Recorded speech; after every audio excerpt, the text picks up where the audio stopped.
કેમ છો ભાઈઓ બહેનો? આનંદમાં હશો બધા? છેલ્લા વિડીયોની અંદર આપણે અપશોષણ કેને કહેવાય એ વાત કરતા હતા. હવે આપ સારી રીતે જાણો છો કે અપશોષણ એટલે અધિશોષણથી વિપરીત ઘટના થશે. એક જ સેકન્ડ.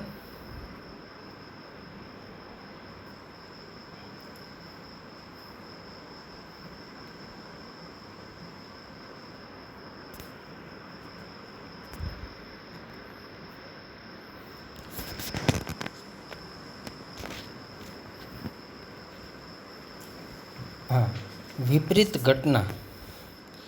મારો કહેવાનો મતલબ છે કે જ્યારે કોઈ સપાટી ઉપર અણુનું શોષણ થાય, આ સપાટી ઉપર અણુ શોષાણા, તો એને આપણે અધિશોષણથી ઓળખતા હતા.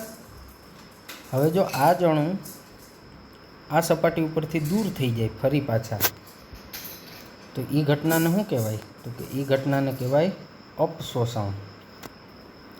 એટલે કે સપાટી ઉપરથી અણુને દૂર કરવાની જે ક્રિયા છે એ અપશોષણ તરીકે ઓળખાય છે. તો અધિશોષણ અને અપશોષણ એ એકબીજાથી વિરુદ્ધ ઘટના છે. હવે મિત્રો,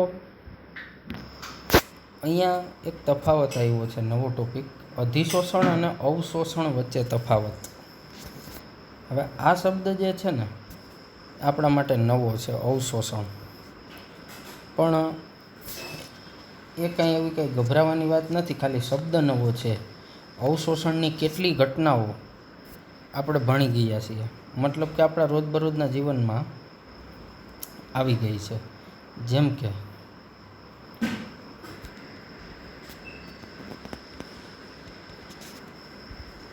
ધારો કે આ એક પાત્ર છે, એ પાત્રની અંદર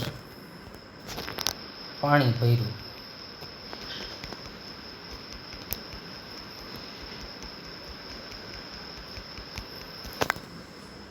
હવે એમાં તમે ઉપરથી ખાંડ નાખો.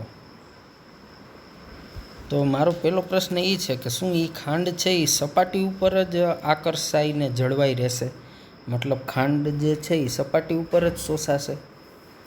તો તમે કહેશો કે ના, એવું નહીં થાય. સમગ્ર દ્રાવણમાં ખાંડ ઓગળી જશે અને ફેલાઈ જશે. તો જે ખાંડના કણ છે એ માત્ર સપાટી ઉપર જળવાણા કે આખા દ્રાવણમાં ભળી ગયા? તો કે આખા દ્રાવણમાં ભળી ગયા અથવા પ્રસરી ગયા. તો આ જે ખાંડના અણુઓનું જે ઘટના થઈ ને, એ ઘટનાને કહેવાય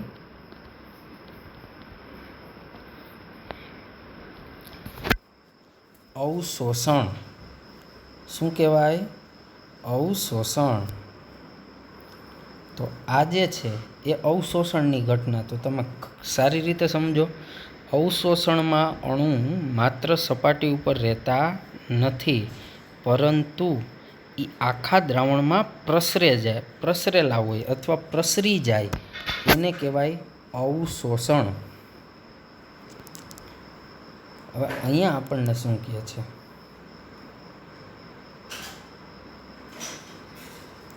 કે અધિશોષણમાં પદાર્થ માત્ર સપાટી પર જ સંકેન્દ્રિત થાય છે. એટલે અધિશોષણની ઘટના થાય એમાં જે ઓલો તમારો પદાર્થ જે ભેગો થાય છે, શોષાય છે, આકર્ષાય છે, એ માત્ર ને માત્ર ક્યાં આકર્ષાય દીકરાઓ? સપાટી ઉપર. આપણે આગળ ચોખવટ થઈ ગઈ છે, એટલે મેં તમને કીધું હતું કે એનું રિવિઝન કરશું. એ રિવિઝન આમાં જ આવતું જ હશે. તો અધિશોષણ છે એ માત્ર ને માત્ર ક્યાં આકર્ષાય? સપાટી ઉપર અણુ આકર્ષાય અને જળવાઈ રહે, એ અંદરના જથ્થામાં જાતા નથી. તો અધિશોષણમાં પદાર્થ માત્ર સપાટી પર જ સંકેન્દ્રિત થાય અને અધિશોષકના જથ્થામાં સપાટી મારફતે, એટલે કે સપાટી દ્વારા દાખલ થતા નથી. મેં તમને હમણાં કીધું એમ, એ અંદર નથી જતા. જ્યારે અવશોષણમાં ઘન પદાર્થનો સમગ્ર જથ્થામાં એક સરખી રીતે વિતરિત થઈ જાય, એ જે મેં ઓલું આગળ ખાંડવાળું ઉદાહરણ આપ્યું, તો એમાં મેં લીધો તો પ્રવાહી ને નાખ્યો તો ઘન, પણ એ એક સમજવા માટેની વાત હતી કે એમાં આખા જથ્થામાં વિતરિત થઈ ગયા. અહીંયા ઘન પદાર્થ લઈ અને અણુને વિતરિત કર્યો છે, તો એ પણ આપણે જોઈએ. પણ એ વસ્તુ પહેલાં હું તમને રફમાં સમજાવી દઉં એટલે તમને મજા આવે. માનો કે આ એક ચોકનો ટુકડો છે. હવે લીલા રંગની ચોક ના હોય, પણ તમારે ધારવાનું છે કે આ ચોકનો ટુકડો છે, બરાબર. એ ચોકના ટુકડાને તમે એક પાત્રમાં ડૂબાઈ. હવે પાત્રમાં કોઈ એક બ્લુ રંગના રંગકનું દ્રાવણ ભર્યું છે. કેવા રંગના રંગકનું? તો કે બ્લુ રંગનું દ્રાવણ. તો બ્લુ રંગનું જે દ્રાવણ છે, એ બ્લુ રંગનું દ્રાવણ તમારું છે, એમાં બ્લુ રંગના કણ આવેલા હશે તો જ આખું દ્રાવણ બ્લુ થયું હોય. તો કે હા. અને ભેગું એને બ્લુ રંગનું દ્રાવણ છે, તો દ્રાવણ પાણીમાં બનાવ્યું હશે, તો એ દ્રાવણમાં પાણી પ્લસ બ્લુ રંગના કણો આટલું હશે. એમાં મેં શું ડૂબાડ્યું? ચોક. થોડોક સમય રહેવા દો. હવે શું થશે મિત્રો? તો કે ઓલા બ્લુ રંગના કણ છે ને, એ આ ચોકની સપાટી ઉપર અધિશોષણ પામશે. મતલબ બ્લુ રંગના કણો ચોકની સપાટી ઉપર ચોંટી જશે. ચોંટી ગયા? તો કે હા. ફરી પાછો કાન ખોલીને સાંભળી લ્યો. બ્લુ રંગના કણો ચોકની સપાટી ઉપર ચોંટશે, અધિશોષણ પામશે, સપાટીની અંદર જશે. જેમ કે અહીંયા બધે બ્લુ રંગના કણો પૂગી જશે. તો તમારો જવાબ હશે કે ના સાહેબ, કારણ કે અધિશોષણ માત્ર ને માત્ર સપાટી ઉપર જ થાય. પણ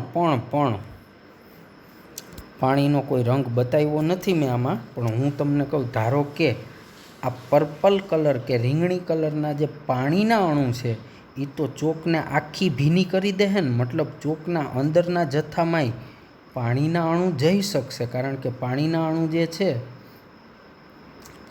એ આખી ચોકના અંદરના જથ્થા સુધી જઈ અને ચોકને ભીની કરી દેશે.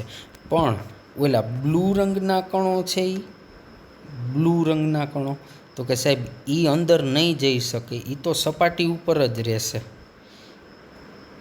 કારણ કે એનું અધિશોષણ થાય ને. પાણીના અણુ તો એકદમ સૂક્ષ્મ હોય, બહુ નાના હોય, એટલે એ ચોકમાં અંદર સુધી જઈ શકે ને ચોકને ભીની કરી દે આખા ટુકડાને. કોઈને પ્રશ્ન ના થાય વળી કે સાહેબ રંગના કણ કાં ના જાય? એલા ભાઈ, કદમાં મોટા હોય એટલે એ અધિશોષણ પામે, સપાટી ઉપર જળવાઈ રહે, એટલા બધા અંદર ના જઈ શકે, કારણ કે એનું અધિશોષણ થાય છે. પાણીનું શું થયું કહેવાય આ ઘટનામાં? તો કે સાહેબ પાણીનું અવશોષણ થયું કહેવાય. શું થયું કહેવાય? અવશોષણ. કાં? તો કે પાણી અંદર સુધી વયું ગયું. હવે એ તમારી જે ચોક છે, એ ચોકને દ્રાવણમાંથી બહાર કાઢી લ્યો. ચાલો આપણે આ દ્રાવણ હટાડી લઈએ. આ જે દ્રાવણ છે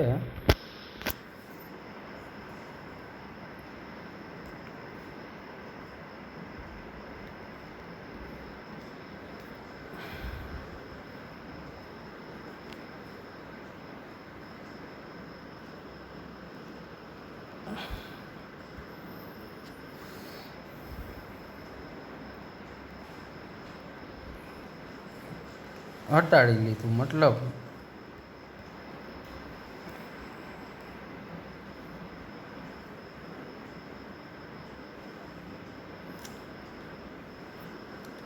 ટુકડાને બહાર કાઢી લીધો આપણે, બરાબર.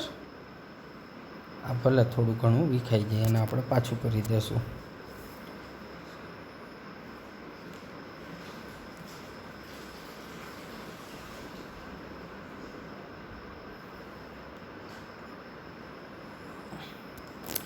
ઓકે.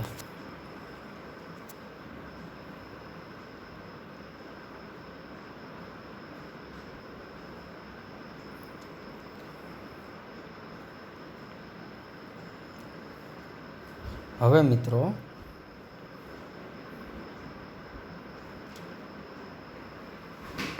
અહીંથી આ ટુકડાને બે ભાગમાં કાપો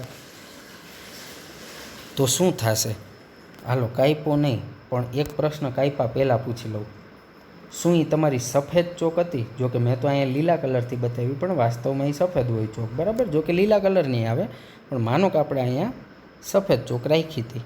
શું એ તમારી સફેદ ચોક અંદરથી એ બ્લુ થઈ ગઈ? તો તમારો જવાબ હશે કે નહીં. તો દેખાતા તો અહીં રહી સપાટી ઉપર તો બ્લુ જ લાગે છે, આખી સપાટી બ્લુ થઈ ગઈ છે.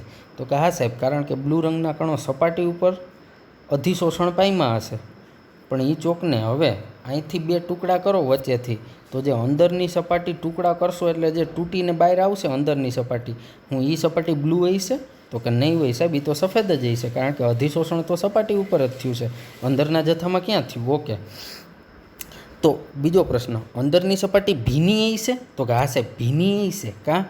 તો કે જે અંદરની સપાટી છે ત્યાં પાણીનું અવશોષણ થયું હોય છે, એટલે કે જે તમારી ચોક હતી, ઘન પદાર્થ હતો, એ પાણીને પોતાનામાં અવશોષિત કર્યું. એટલે કે પાણી છે એ આખા ઘન પદાર્થના ટુકડામાં બધેય પ્રસરી ગયું. પણ બ્લુ રંગના કણો પ્રસરી શક્યા નહીં. તો બ્લુ રંગનું અધિશોષણ થયું ને પાણીનું અવશોષણ થયું. હવે આપણે એ ઘટના જોઈએ.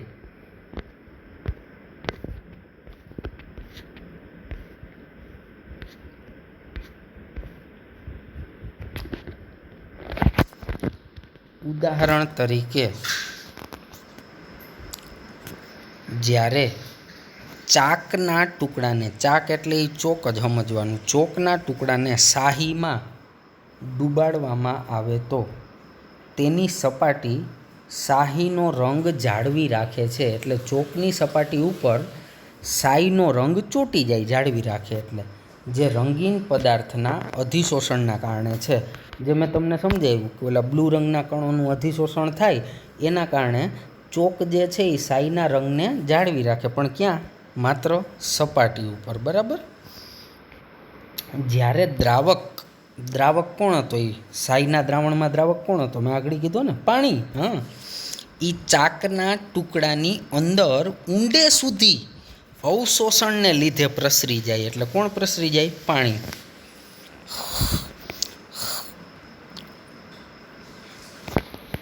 ચાકના ટુકડાને તોડતા જણાય છે કે તે અંદરની બાજુએ સફેદ છે. મેં તમને કીધું ને, બે કટકા કરો તો અંદર સફેદ જ નીકળે, પણ ભીનો હોય. અધિશોષણ અને અવશોષણ વચ્ચેનો ભેદ. એટલે તમે સમજી ગયા ને કોને અધિશોષણ કહેવાય ને કોને અવશોષણ કહેવાય. ઓકે. હવે એક બીજું ઉદાહરણ આપ્યું કે અધિશોષણ અને અવશોષણ વચ્ચેનો ભેદ પાણીની બાષ્પનું ઉદાહરણ લઈને સમજાવી શકીએ. પાણીની બાષ્પ એટલે કે વરાળ. ચાલો તો એ પહેલાં હું રફમાં સમજાવી દઉં. અહીંયા એક આ પાત્ર છે, એમાં મેં રાખ્યો નિર્જળ કેલ્શિયમ ક્લોરાઇડ, એટલે પાણી વગરનો CaCl2.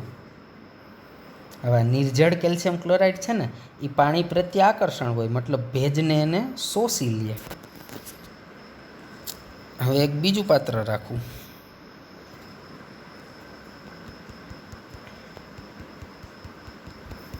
એ પાત્રમાં મેં રાખી સિલિકા જેલ. એ ભેજને શોષે, આગલા લેક્ચરમાં આવી ગયું. હવે ભેજ, પાણીની બાષ્પ. હવે અહીંયા આ બ્લુ હે પાની પાની, એમ એ બે પાત્રની ઉપર પાણીની બાષ્પ છે માનો કે. તો હવે શું થાય? તો કે આ CaCl2 એ પાણીની બાષ્પનું શોષણ કરે અને સિલિકા જેલ એ પાણીનું બાષ્પનું શોષણ કરે, બરાબર. આ પણ કરી શકે ને આ પણ કરી શકે. હવે થશે શું? તો કે જ્યારે સિલિકા જેલ પાણીની બાષ્પનું શોષણ કરશે, ભેજનું શોષણ કરશે, એટલે એ ભેજને શોષી અને કેલ્શિયમ ક્લોરાઇડ અને સિલિકા જેલ બે અલગ અલગ પ્રક્રિયાઓ કરશે. જેમ કે આ કેલ્શિયમ ક્લોરાઇડ છે એ જો પાણીનું શોષણ કરશે તો એ પાણીના ભેજમાં કેલ્શિયમ ક્લોરાઇડ પોતે જ ઓગળી જશે અને મસ્ત પ્રવાહી દ્રાવણ બનાવી દે. તો આપણને એમ થયું કે લે, કેલ્શિયમ ક્લોરાઇડ તો ઘન સ્વરૂપનો હતો, ઓગળી ક્યાં ગયો? એને શું સોઈશું? ભેજ, પ્રવાહી, અને એ પ્રવાહીમાં પોતે જ ઓગળી ગયો. તો હવે જે ભેજ શોષાણો એ ભેજ હું તમે એમ કહો કેલ્શિયમ ક્લોરાઇડની સપાટી ઉપર જ રહ્યો? ના ભાઈ ના, આખા કેલ્શિયમ ક્લોરાઇડમાં પ્રસરી ગયો અને ઓગાળી નાખ્યું એને. પણ મેં તમને કીધું ને ઓલી રેતીની પોટલીઓ નીકળે, તમે નવા બૂટ ચપ્પલ સારી કંપનીના કે કોઈ એવી ઇલેક્ટ્રોનિક આઇટમ લ્યો એની અંદર, એ આ સિલિકા જેલ. હવે આ સિલિકા જેલ જ્યારે ભેજનું શોષણ કરશે ત્યારે મિત્રો એ ભેજને પોતાની સપાટી ઉપર જ જાળવી રાખશે અને સિલિકા જેલ છે એ ભેજની અંદર ઓગળશે નહીં. તો મને કહો, આ તમારી બોર્ડર, આની કઈ બાજુની ઘટના અવશોષણ અને કઈ બાજુની ઘટના અધિશોષણ? તો તમારો સિમ્પલ જવાબ હશે કે સાહેબ આ CaCl2 વાળી ઘટના અવશોષણ, કારણ કે એમાં પદાર્થ જે છે એ જે ઓલી ભેજ હતો એમાં પૂરેપૂરો પ્રસરીને ઓગળી ગયો, જ્યારે આમાં માત્ર સપાટી ઉપર જ અધિશોષણ થયું, એટલે કે શોષણ થયું. તો આ ઘટના તમારી સિલિકા જેલવાળી અધિશોષણ.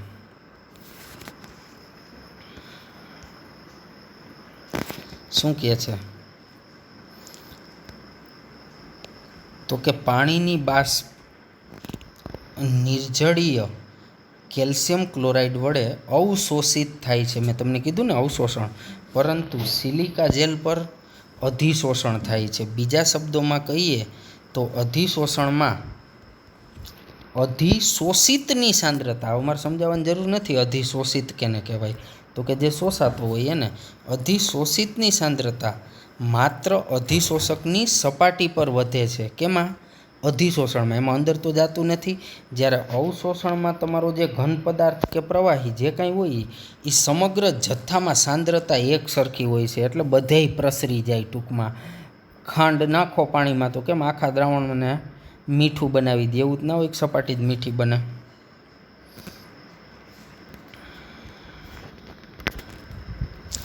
અધિશોષણ અને અવશોષણ એક સાથે પણ થઈ શકે છે. બંને ઘટનાઓનું વર્ણન કરવા માટે પર્યાય એટલે શબ્દ શોષણ વપરાય છે, કે જ્યારે આ બેય ઘટના થતી હોય અધિશોષણ અને અવશોષણ તો એને શોષણ કહેવાય સંયુક્ત રીતે બેયનું વર્ણન કરવા માટે. ઓકે, એ તો એક વાત છે.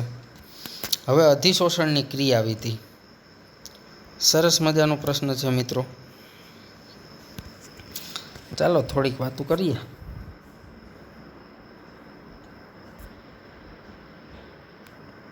આ ઘન પદાર્થ,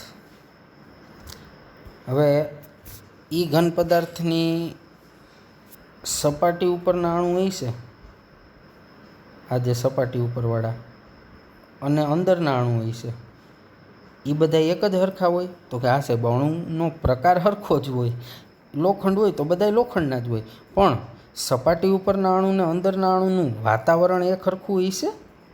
એ વળી શું સાહેબ વાતાવરણ?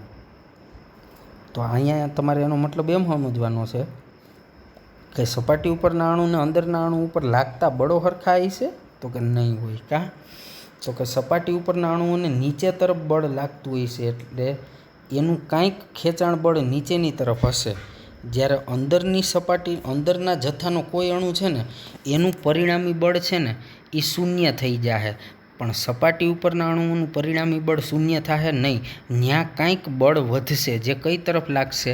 નીચે તરફ. એને અવશેષી બળ કહેવાય. અવશેષી બળ એટલે બધાય બળના સરવાળો કરતાં કાંઈક અવશેષ વધ્યા. મતલબ એ અવશેષ ક્યાં વધશે? તો કે સપાટી ઉપરના અણુ હોય છે ને એમાં કાંઈક બળ વધશે, બળનો અવશેષ વધ્યો, કાંઈક ભાગ વધ્યો, એટલે એ બળને અવશેષી બળ કીધું. બીજું કાંઈ નવું નથી. અને તમે કહો છો એ કઈ તરફ હશે? તો કે નીચેની તરફ. જો અધિશોષણ ક્રિયાવિધિ. અધિશોષણ ઉદ્ભવવાનું કારણ એ હકીકત છે, એટલે અધિશોષણની ઘટના થાય છે શું કામે? તો કે એનું કારણ એ હકીકત છે કે અધિશોષકની સપાટી પરના કણો જથ્થામાં રહેલા કણોની જેમ, સપાટી પરના કણો જથ્થામાં રહેલા કણોની જેમ એક સરખા પર્યાવરણમાં હોતા નથી. કોણ નથી હોતું? સપાટી ઉપરના કણ. એક સરખું પર્યાવરણ એટલે આવું સમજી ગયા છો. કોને એક સરખું પર્યાવરણ હોય? અંદરના જથ્થાના અણુને. શું હોય? તો કે એને ફરતી બાજુએથી બળ લાગતું હોય એટલે શૂન્ય થાય, પણ સપાટી ઉપર ફરતી બાજુએ ના લાગતું હોય એટલે શૂન્ય ના થાય. એટલે કીધું કે સપાટી પરના અણુ અંદરના જથ્થાના અણુની જેમ એક સરખું પર્યાવરણ સપાટી ઉપરના અણુને ના હોય, અંદરના જથ્થાના અણુને હોય એક સરખું. રેડી? ઓકે દીકરાઓ. અધિશોષકમાં કણો વચ્ચે લાગતું બળ કે લાગુ પડતું બળ એકબીજાથી સમતોલિત હોય. ક્યાં ભાઈ? અહીંયા ચોખવટ કરવાનું એ લોકો ભૂલી ગયા. અધિશોષકમાં અંદરના જથ્થામાં, એ શબ્દ ત્યાં ઉમેરવો પડે તો આ વાક્ય આપણને વાંચવાની મજા આવે.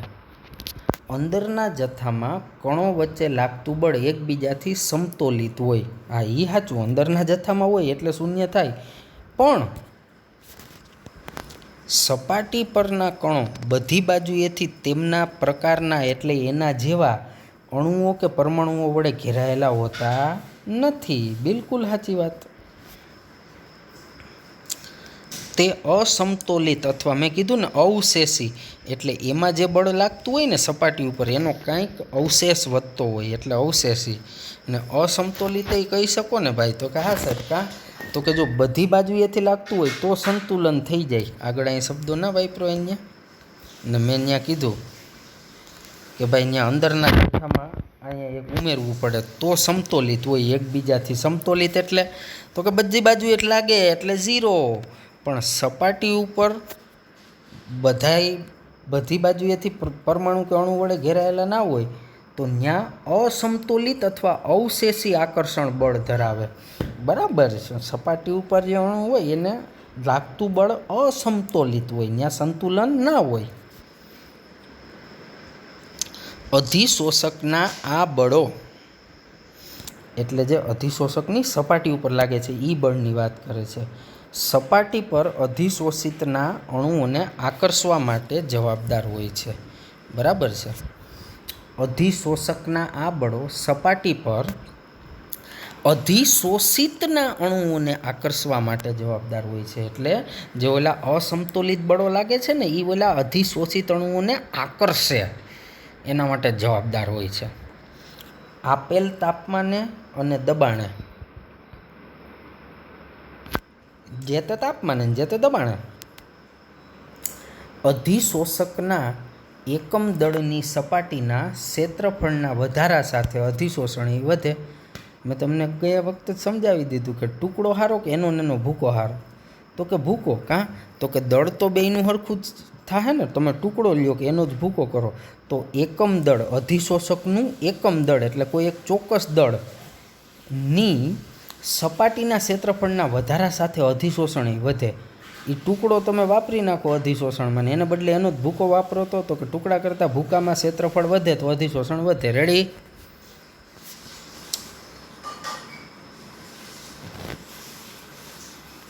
હવે જે મારે વાત કરવી છે એ હું આપને પહેલાં કહી દઉં. મિત્રો, આ એક અધિશોષક છે. હવે અત્યારે હજી કાંઈ અધિશોષણ થયું નથી એટલે સપાટી ઉપર જે બળ હશે એ અંદરની તરફ લાગતા હશે. તો કે હા સાહેબ, મતલબ સપાટી ઉપર કંઈક બળ હશે લાગતું હશે અત્યારે. તો કે હા સાહેબ, એ બળના કારણે એની સપાટી જે છે એ કાંઈક ઉર્જા ધરાવતી હશે, કારણ કે બળ લાગે ને. તો કે હા, એ ઉર્જાને કહેવાય પૃષ્ઠ ઉર્જા. શું કહેવાય? પૃષ્ઠ ઉર્જા. હજી જો અધિશોષણ થયું નથી એટલે બળ છે ને સપાટી ઉપરના અણુ નીચેની તરફ લગાડે. હવે માનો કે કોઈ તમારા જેવો મોજીલો માણસ આવ્યો અહીંયા રખડતો અધિશોષિત, એ અણુ અહીં સપાટીના સંપર્કમાં આવ્યા. હવે જે સપાટીને નીચે તરફ ખેંચી રાખતું જે અણુઓને બળ લાગતું હતું એ બળે શું કર્યું? તો કે આ લીલા રંગના અધિશોષિતને શોષી લીધો. મતલબ અધિશોષણ થઈ ગયું. તો કે હા સાહેબ, તો હવે દીકરાઓ મને જવાબ દો, હવે સપાટી ઉપર જે પહેલાં બળ લાગતું હતું જ્યારે અધિશોષણ નહોતું થયું ત્યારે, અને હવે થઈ ગયું, તો હવે સપાટી ઉપર પહેલાં જેટલું બળ હશે નીચે તરફ ખેંચતું, તો કે હવે એટલું બળ ના હોય, કારણ કે અણુ ખેંચાઈ ગયા, સપાટીએ અધિશોષણ કરી લીધું. મતલબ જે સપાટી ઉપરની ઉર્જા હતી, પૃષ્ઠ ઉર્જા, એ પૃષ્ઠ ઉર્જામાં શું થયો? તો કે સાહેબ ઘટાડો થયો કહેવાય. કાં તો કે અધિશોષણ કર્યું એમાં કાંઈક ઉર્જા વપરાણી હશે. કોની ઉર્જા વપરાણી હશે? સપાટીની. તો એક વસ્તુની ગાંઠ બાંધી લ્યો કે અધિશોષણ થાય એટલે પૃષ્ઠ ઉર્જામાં શું થાય? ઘટાડો. કારણ કે ભાઈ હવે હું તમને એક ચોખ્ખું ઉદાહરણ આપું. ભાઈઓ કે બહેનો લોકડાઉનમાં કામ કરતા હો, હવે તમે ખાઈ પીને બેઠા છો તો તમારામાં ઉર્જા છે, પણ હવે તમે સાવરણી લઈને આખા ઘરમાં સંજવારી કાઢો તો હવે પછી પાછા બેસી જાવ સોફે, તો તમારી ઉર્જા ઘટે કે વધે? તો ચોખ્ખી વાત છે, તમે જે ઉર્જા હતી તમારામાં એનો ઉપયોગ કર્યો અને તમે ઘરની સફાઈ કરી તો ઉર્જામાં શું થયો? ઘટાડો. એમ અહીંયા પણ હું તમને એ જ સમજાવવા માગું છું કે ભાઈ તમારો જે અધિશોષક હતો એમાં પહેલાં અધિશોષણ નહોતું થયું, એટલે એની સપાટી ઉપર ઉર્જા હતી અને સપાટીના અણુઓ જે છે એ નીચે તરફ ખેંચાયેલા હતા. પણ હવે આ લીલા રંગનો કોઈ અધિશોષિત આવ્યો અને એ સપાટી ઉપર શોષાણો, તો હવે સપાટીની ઉર્જામાં શું થયો હોય? તો કે ઘટાડો. એટલે યાદ રાખો, અધિશોષણના કારણે પૃષ્ઠ ઉર્જામાં ઘટાડો થાય. આ એક વાત ક્લિયર? ઓકે. બીજી વાત સમજાવું. માનો કે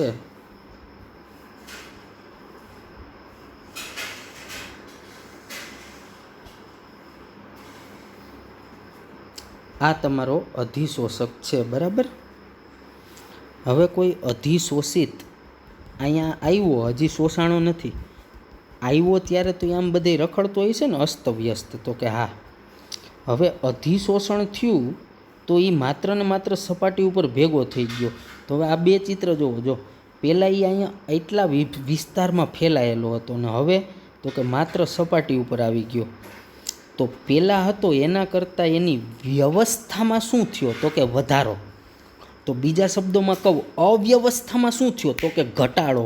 અને યાદ કરો ધોરણ 11 ઉષ્માગતિશાસ્ત્ર, પદાર્થની અવ્યવસ્થા એટલે એન્ટ્રોપી. તો અહીંયા દીકરાઓ આ પહેલાં મુક્ત હતો અને પછી અહીંયા વ્યવસ્થિત ગોઠવાઈ ગયો, તો એની અવ્યવસ્થામાં ઘટાડો થયો. મતલબ અધિશોષણ થવાથી એન્ટ્રોપી ઘટી, અવ્યવસ્થા ઘટી. આ પણ તમે જાણો છો સારી રીતે આગળના ધોરણથી. તો કે યસ સર. સમજી ગયા દીકરાઓ? અધિશોષણ થવાથી એન્ટ્રોપી ઘટે એટલે શું સાહેબ? તો કે ગુજરાતીમાં અવ્યવસ્થા ઘટે. પહેલાં તમારો અધિશોષિત આમ બધે ફેલાયેલો હોય, હવે એ એક જ સપાટી ઉપર ભેગો થઈ અને વ્યવસ્થિત રીતે ગોઠવાય, તો અધિશોષણથી એન્ટ્રોપી ઘટે. ઓકે. હવે બીજી રફ વાત શું કરું તમને? તો કે એક ઓલી આગળની વાત યાદ કરાવી દો. હાલો, મેં આગળ કીધું ને કે અધિશોષણથી પૃષ્ઠ ઉર્જા તો કે ઘટી, પૃષ્ઠ ઉર્જામાં શું થયું? ઘટાડો. યાદ કરો, ઉર્જા કે એન્થાલ્પી માટે શબ્દ શું વાપરતા હતા? Delta H. હવે અધિશોષણના કારણે પૃષ્ઠ ઉર્જામાં ઘટાડો થાય, તો કે હા. એટલે તમારું અધિશોષણ થાય એટલે સપાટીએ ઉર્જા ગુમાવી હશે, તો જ ઉર્જામાં ઘટાડો થયો હોય. સાચી વાત કે ખોટી વાત? તો કે હા. તો ઉર્જા ગુમાવી હોય તો તમારી પ્રક્રિયા કેવી થાય? અધિશોષણની પ્રક્રિયા. તો કે ઉષ્માની ક્ષેપક થાય. કારણ કે અધિશોષણ થવાથી સપાટીની ઉર્જા ઘટે છે, તો એ ગઈ ક્યાં ઉર્જા? તો કે એ મુક્ત થઈ હોય એટલે ઉષ્મા ગુમાવી હોય, તો એ ઉષ્મા ક્ષેપક થાય. અને તમને ઉષ્માગતિશાસ્ત્રના ચેપ્ટરમાંથી યાદ છે કે ઉષ્મા ક્ષેપક પ્રક્રિયા માટે ડેલ્ટા એચનું મૂલ્ય કેવું હોય? ઋણ હોય. કેવું હોય? ઋણ હોય. ઓકે. બીજું મિત્રો, એન્ટ્રોપીનો ફેરફાર એટલે ડેલ્ટા એસ. આનું સૂત્ર તમને યાદ છે ઉષ્માગતિશાસ્ત્ર મુજબ કે અંતિમ અવસ્થાની એન્ટ્રોપી S2 માઇનસ પ્રારંભિક અવસ્થાની એન્ટ્રોપી એટલે કે S1. તો અહીંયા અધિશોષણ થયા બાદ એન્ટ્રોપી ઘટી એટલે માનો કે 5 થઈ અને S1 એટલે અધિશોષણ નહોતું થયું ત્યારે છૂટા હતા, તો એન્ટ્રોપી એટલે કે અવ્યવસ્થા વધારે હતી, 15 હતી. હાલો ધારો કે, તો જો આપણી ઓલી વાત અહીંયા આપણે જાળવી રાખી છે કે અધિશોષણ થવાથી એન્ટ્રોપી ઘટે, તો અહીં રહી S1 અધિશોષણ પહેલાંની 15 અને S2 અધિશોષણ પછીની 5. તો આ બેયનો સાદરૂપ આપો તો 5 માઇનસ 15, તો જવાબ શું આવશે? -10. તો સમજાવવા એટલું જ માગું કે અધિશોષણ થાય ત્યારે તમારી ડેલ્ટા એસ ઋણ મળે, મને એટલી ખબર પડે. કારણ કે એ તો ચોખ્ખી વાત છે, શરૂઆતની એન્ટ્રોપી વધારે હશે, એ ગમે એટલી હોય, એના કરતાં અંતિમ ઓછી જઈશે. કારણ કે અધિશોષણ થશે એટલે એન્ટ્રોપી ઘટશે ને ઘટશે જ. મતલબ અધિશોષણની ઘટનામાં ડેલ્ટા એસ કેવો થાય? ઋણ થાય. કેવો થાય? ઋણ. અને આગળ સમજાવ્યું કે અધિશોષણની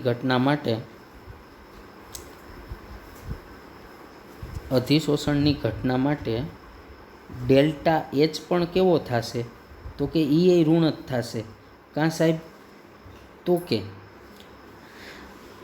અધિશોષણ થવાથી પૃષ્ઠ ઊર્જા ઘટે છે અને પૃષ્ઠ ઊર્જા ઘટે એનો સીધો મતલબ એમ થયો કે ઉષ્મા મુક્ત થતી હોય તો જ ઘટાડો થયો હોય. પહેલાં હોય અધિશોષણ પહેલાં, એના કરતાં અધિશોષણ થઈ જાય પછી ઊર્જા ઘટી જાય. કાં?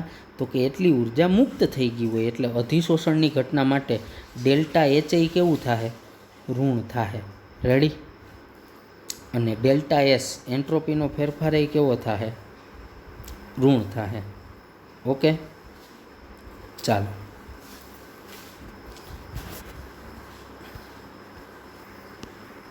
ઉભા રહ્યો, હજી બે પ્રશ્ન પૂછી લઉં પછી આપણે વાત ઉપર આવીએ. આ એક અધિશોષક છે, એટલે કે એક ટુકડો છે, એની ઉપરથી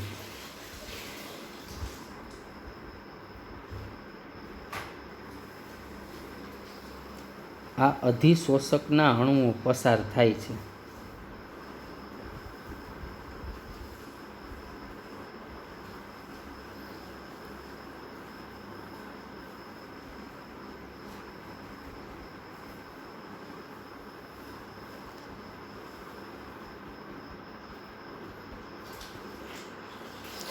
હવે શું તમારે આ લોખંડના ટુકડાને કેવું જોઈએ કે ભાઈ તું આ લીલા કલરના અધિશોષિતનું અધિશોષણ કર? તમારે કરાવવું જોઈએ? આ અધિશોષણ તમારે કરાવવું જોશે?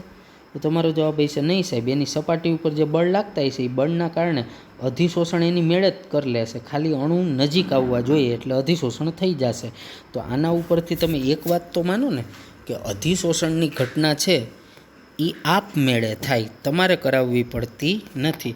બીજું એક, ઓલી કે સિલિકા જેલની જે કોથળી હોય ઇલેક્ટ્રિક સાધનો, કોઈ પણ ઇલેક્ટ્રિક વસ્તુઓના પેકિંગમાં કે કોઈ પણ જગ્યાએ હોય જે રેતી જેવું લાગે, હવે એ ભેજનું અધિશોષણ કરે પોતાની સપાટી ઉપર. માનો કે આ ભેજ છે, તો શું તમારે દિવસ અને રાત એને કીધા કરવું પડે કે જો ભાઈ ભેજ આવે તો અધિશોષણ કરી લેજે, ભેજ આવે તો અધિશોષણ કરી લેજે?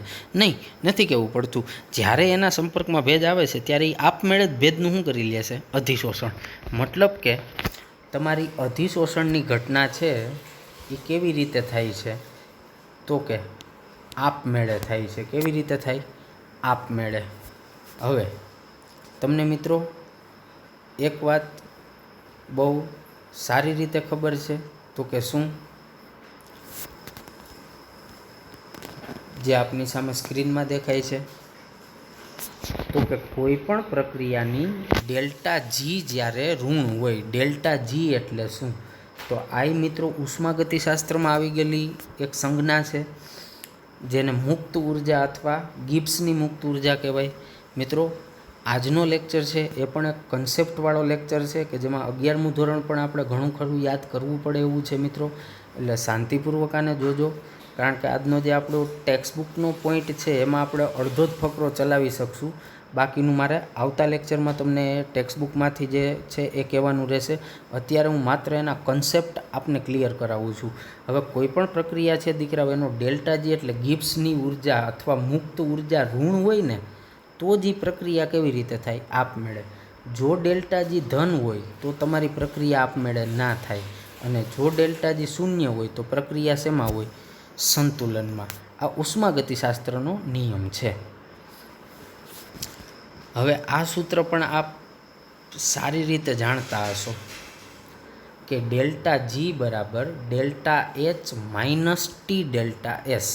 હવે મેં આગળ છેલ્લે જ તમને કીધું કે આપણું અધિશોષણ છે એ આપમેળે થાય. એટલે આ સૂત્રમાં આ બધાયનું મૂલ્ય મૂકો, એનું સાદુરૂપ ઋણ આવવું જોઈએ. મતલબ કે તમારો ડેલ્ટા જી તમને ઋણ મળવો જોઈએ, તો જ તમારી વાત સાબિત થાય. કારણ કે એક વાત તો ચોખ્ખી છે, પ્રયોગ અને અનુભવ એવું કહે છે કે અધિશોષણ આપમેળે થતી ઘટના છે, તો ડેલ્ટા જી ઋણ જ હોવો જોઈએ. મતલબ આ સમીકરણમાં આવતા આ બધા પદોનું સાદુરૂપ ઋણ આવવું જોઈએ, તો જ તમારું અધિશોષણ આપમેળે થાય એવું સાબિત થાય. ચાલો આપણે જોઈએ. હવે મિત્રો અહીંયા સૂત્ર એવું છે delta H minus T delta S. હવે ડેલ્ટા એચ શું છે? તો કે ઉર્જા કે ઉષ્મા, ટી એટલે તાપમાન, અને ડેલ્ટા એસ શું છે? એન્ટ્રોપીનો ફેરફાર. તો કે હા સાહેબ, હવે મેં તમને સમજાવી દીધું એટલે મેં ઋણ ઋણ એવું બે વસ્તુ લખી નાખી છે. પણ એ કેમ લખી હવે તમને પ્રશ્ન નહીં થાય. અધિશોષણની ઘટના થાય એટલે પૃષ્ઠ ઉર્જા ઘટે, અને એ ઘટેલી ઉર્જા મુક્ત થતી હોય, માટે ડેલ્ટા એચ ઋણ હોય અધિશોષણમાં. આ ક્લિયર તમને? તો કે હા સાહેબ. એન્ટ્રોપી ઘટે, ડેલ્ટા એસ એન્ટ્રોપીનો ફેરફાર. પહેલાં અધિશોષણ પહેલાં વાયુ કે કોઈ પણ અણુ છૂટા છૂટા હોય, અને અધિશોષણ બાદ એ સપાટી ઉપર ભેગા થઈ જાય તો એન્ટ્રોપીમાં ઘટાડો થાય. એટલે અધિશોષણ થયા બાદ ડેલ્ટા એસ કેવી બને? ઋણ બને. આ ક્લિયર? તો કે હા. હવે જો આ પદ ઋણ હોય બરાબર, એની કિંમત જે હોય બરાબર, ટી તાપમાન 25, 26, 27 જેટલું હોય એટલું. ડેલ્ટા એસ અને ટીનો ગુણાકાર કરો એટલે જવાબ ઋણ મળશે, કારણ કે ડેલ્ટા એસ ઋણ છે. પણ આગળ નિશાની ઋણ છે જુઓ. એટલે હું તમને કહેવા એ માગું છું કે આટલો ભાગ ટી ડેલ્ટા એસ આખો ઋણ થઈ જાય. શું કામે? તો કે ડેલ્ટા એસ ઋણ છે ને, એનો ગુણાકાર ટી આયરે કરશો એટલે જે જવાબ આવશે એ ઋણ જ આવશે. પણ એ ટી ડેલ્ટા એસ ઋણ થાય, પણ ભેગું આઈ ઋણ છે. તો હવે શું થાય? તો કે મેં અહીંયા તમને કીધું જો, આ ટી ડેલ્ટા એસ એ ઋણ અને આગળ નિશાની ઋણ, એટલે આ આખે આખું પદ ધન થઈ જશે. કેવું થશે? ધન. કેવું થશે? ધન. કારણ કે આ ડેલ્ટા એસ ઋણ છે, એના કારણે ટી ડેલ્ટા એસ ઋણ થાય, પણ આગળ ઋણ છે એટલે ઋણ ઋણ ધન, એટલે એનો જે જવાબ આવશે એ ધન આવશે. ઓકે. હવે ડેલ્ટા એચ કેવી છે? તો કે એ તો ઋણ છે, તો આ ઋણ છે ડેલ્ટા એચ, અને પાછળનું પદ આખું ધન છે. તો આ બેયનું હવે ઋણ ધનની બાદબાકી થાય, પણ એ બાદબાકી થયા બાદ જવાબ શું આવવો જોઈએ તમારી દ્રષ્ટિએ? તો કે સાહેબ એ ઋણ આવવો જોઈએ. ડેલ્ટા જી બરાબર જે જવાબ આવે ને એ ઋણ આવવો જોઈએ. કાં ઋણ આવવો જોઈએ? તો કે આગળ જ તમે સમજાવ્યું કે આપમેળે થતી પ્રક્રિયાનો ડેલ્ટા જી કેવો હોય? ઋણ હોય. એટલે કે આ ડેલ્ટા એચ વાળું પદ મોટું હોવું જોઈએ, અથવા વધારે ઋણ હોવું જોઈએ. કેના કરતાં? આ ધન મૂલ્ય કરતાં. તો જ એ બેયનું સાદુરૂપ ઋણ મળે. હાલો સમજાવી દઉં ઉદાહરણ લઈને. માનો કે આ ડેલ્ટા એસ જે છે ને એ -15 છે બરાબર. એને આગળ ગુણાકારમાં ટી છે એ ધારો કે 20 છે, 20°C છે. આગળ એ પાછું માઇનસ. ઓકે. અને આ આખે આખું પદ કેના બરાબર હોય? ડેલ્ટા જી બરાબર. ડેલ્ટા એચ છે ને એ -400 છે. ડેલ્ટા એચ કેટલું છે? -400. ઓકે, -400. હવે હું આમ તમને કાઉન્સ કરીને સમજાવું. ચાલો, આ ડેલ્ટા જી તો આ ડેલ્ટા જી. હવે ડેલ્ટા એચ કેવો આવે અધિશોષણ માટે? તો કે ઋણ આવે. અહીં રહ્યો -400. પછી આ ઋણ નિશાની, અહીં રહી ઋણ નિશાની. તાપમાન કેટલું? તો કે 20. અને ડેલ્ટા એસઆઈ કેવું હોય અધિશોષણ માટે? તો કે ઋણ હોય. અહીં રહ્યું -15. આ બેયનો ગુણાકાર કરો તો 20 × -15, એટલે આ આખું પદ જે છે એ આવશે -300. પાકું? પણ આગળ અહીંયા માઇનસ છે, એ માઇનસ ને આ માઇનસ થઈ જશે પ્લસ, એટલે આ -400 + 300 થશે. સમજી ગયા ને તમે? તો કે હા સાહેબ. હવે -400 + 300 એટલે અંતિમ જવાબ અહીં ઉપર લખું, તમારો ડેલ્ટા જી મળશે -100. અને એ સાબિત કરે કે ડેલ્ટા જી ઋણ મળ્યો, મતલબ પ્રક્રિયા આપમેળે થતી હોય. તો હું કહેવા એટલું જ માગું છું કે તમારો ડેલ્ટા એચ વધુ ઋણ હોવો જોઈએ. કોના કરતાં? તો કે આ આખા પદ કરતાં. કાં? તો કે એ આખું પદ છે ને સાહેબ ધન થઈ જશે. એટલે એના કરતાં આ ડેલ્ટા એચનું ઋણ મૂલ્ય વધારે હોય તો જ ડેલ્ટા જી ઋણ મળે. હજી ટોપિક અધૂરો છે દીકરાઓ. આ માત્ર મેં રફમાં સમજાવ્યું છે. એ આજે મેં સમજાવ્યું એ હજી આપણે ભણવાનું તો બાકી જ છે. ક્યાં બાકી છે? તો કે જો આ જે આપણો ફકરો બાકી છે ને, એ આખો ફકરો જે મેં સમજાવ્યું એ છે મિત્રો. ચિંતા ના કરો, આવતા લેક્ચરમાં કન્ટિન્યુ કરશું અને સારી રીતે સમજો. ઓકે, જય હિન્દ.